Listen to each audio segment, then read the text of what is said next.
Shorthand Tamil Senior Grade, General Speed. Get ready for the dictation. 10 seconds. 5 seconds. Start. மாண்புமிகு சட்டப்பேரவை தலைவர் அவர்களே, இந்த நிதிநிலை அறிக்கை மீது எனக்கு பேச வாய்ப்பளித்தமைக்கு நன்றி தெரிவித்துக் கொண்டு எனது உரையை தொடங்குகிறேன். சாதாரண விவசாய குடும்பத்தில் பிறந்த என்னை எங்கள் தொகுதியின் நகர தலைவராகவும் பின்னர் இளைஞர் அணி செயலாளராகவும் அதன் பின்னர் பெருவாரியான வாக்குகள் வித்தியாசத்தில் வெற்றி பெற்ற சட்டமன்ற உறுப்பினராக ஆக்கிய எங்கள் தலைவருக்கு முதற்கண் நன்றி தெரிவித்துக் கொள்கிறேன். காவிரி நதிநீர் பிரச்சனை தமிழ்நாட்டினுடைய ஜீவாதார பிரச்சனையாக இருக்கின்ற காரணத்தினால் மாண்புமிகு முதலமைச்சர் அவர்களின் சீரிய முயற்சியின் காரணமாக தமிழ்நாட்டிற்கு கிடைக்க வேண்டிய பங்கினை பெற்று தந்திருக்கிறார் என்பதை பெருமையுடன் தெரிவித்துக் கொள்கிறேன். இதன் காரணமாக தஞ்சை மற்றும் காவிரி டெல்டா மாவட்ட விவசாயிகள் மகிழ்ச்சியுடன் இருக்கிறார்கள் என்பது நாம் அனைவரும் பெருமைப்படக்கூடிய விஷயம் ஆகும். விலைவாசி உயர்வை கட்டுப்படுத்திட அத்தியாவசிய உணவு பொருட்கள், பருப்பு வகைகள், சமையல் எண்ணெய் போன்றவற்றை அரசே கொள்முதல் செய்து நியாய விலை கடைகள் மூலம் பொதுமக்களுக்கு வழங்கப்பட்டு வருவதை குறித்து அனைத்து தரப்பு மக்களும் மிகவும் உள்ளம் நெகிழ்ந்து பாராட்டி வருகிறார்கள்.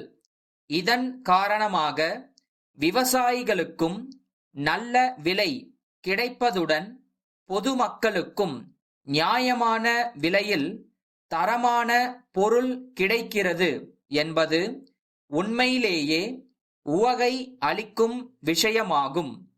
அரசு ஊழியர்கள் மற்றும் ஓய்வூதியர்கள் நலன் காக்க 6% அகவிலை படியை உயர்த்தியிருப்பது அரசு ஊழியர்களிடையே மிக்க மனநிறைவை அளித்துள்ளது.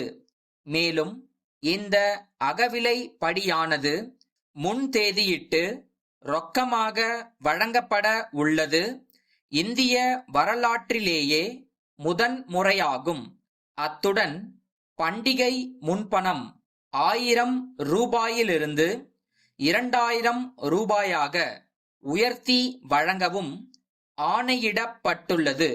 இது அரசு ஊழியர்களுக்கு அவர்கள் பட்ட இன்னல்களுக்கு, காயங்களுக்கு மருந்தாக அமையும் என்பது நிச்சயம். தமிழுக்காக நூல் எழுதியவர்களுக்கும் அவர்களுடைய சந்ததிகளுக்கும் இந்த அரசு வழங்கும் சலுகை பாராட்டத்தக்கதாகும். இந்த நேரத்தில் தமிழை சிறப்பித்த கம்பர் பிறந்த ஊரில் உள்ள அரசு உயர்நிலை பள்ளியை மேல்நிலை பள்ளியாக மாற்ற அரசு உத்தரவிட வேண்டுமென்று மாண்புமிகு முதலமைச்சர் அவர்களை கேட்டுக்கொள்கிறேன்.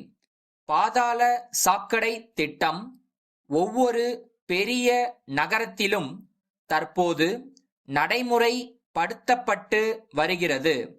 இந்த திட்டத்தினால் பொதுமக்களுக்கு மிகுந்த நன்மை ஏற்படும் என்பதால் இந்த திட்டத்தை எனது தொகுதியில் உள்ள பெரிய நகரங்களுக்கு முதலில் அறிமுகம் செய்து பின்னர் படிப்படியாக மற்ற நகரங்களுக்கும் விஸ்தரிக்க வேண்டும் என்று கேட்டுக்கொள்கிறேன். இதனால் தமிழகத்தில் சுகாதாரம் மேம்பாடு அடையும் என்பதையும் அதன் மூலம் நாட்டிற்கே முன்னுதாரணமாக விளங்க முடியும் என்பதையும் தெரிவித்துக் கொள்கிறேன். தமிழகத்தின் வளர்ச்சிக்கு அர்ப்பணித்துக் கொண்டுள்ள மாண்புமிகு முதல்வர் அவர்களுக்கு நன்றி. கோவை கவுண்டம்பாளையத்தில் உள்ள திரு சேகர் அவர்களுக்கு திண்டுக்கல் குமார் எழுதிய கடிதம். அன்புள்ள ஐயா, நாட்டின் மிகப்பெரிய வணிக நிறுவனங்களின் மின்னணு சாதனங்களை தங்கள் பகுதியில் விற்பனை செய்ய நாங்கள் விற்பனை பிரதிநிதிகளாக நியமனம் செய்யப்பட்டுள்ளோம் என்பதை மகிழ்ச்சியுடன் தெரிவித்துக் கொள்கிறோம். தங்களது நிறுவனத்திற்கு தேவையான எல்லா விதமான புதிய தொழில்நுட்பம் கொண்ட மின்னணு சாதனங்களை நாங்கள் மிக குறைந்த விலையிலும் உலகத் தரத்துடனும் அவைகளை சப்ளை செய்ய விரும்புகிறோம். தங்களது கோவை வணிக வளாக கிளை மேலாளர் திரு பாலன் எங்களை சந்தித்து தேவையான விவரங்களை பெற்றுச் சென்றுள்ளார். அவர் தங்களது நிறுவன மற்ற அதிகாரிகளை சந்தித்து விவரங்களை தெரிவிப்பார் என்று நம்புகிறோம். கோவையில் உள்ள பல முன்னணி நிறுவனங்களுக்கு நாங்கள் மின்னணு சாதனங்களை அளித்துள்ளோம். அவர்கள் அனைவரும் எங்களது பொருட்களின் தரத்தையும் மேன்மையையும் புகழ்ந்து மற்றவர்களுக்கும் சிபாரிசு செய்து வருகிறார்கள். எனவே தங்களது தேவைக்கு எங்களை தொடர்பு கொள்ளுமாறு கேட்டுக்கொள்கிறோம். தங்களது விபரமான கடிதத்தை விரைவில் எதிர்பார்க்கிறோம். தங்கள் நம்பிக்கையுள்ள தங்கம் அலுவலக மேலாளர்.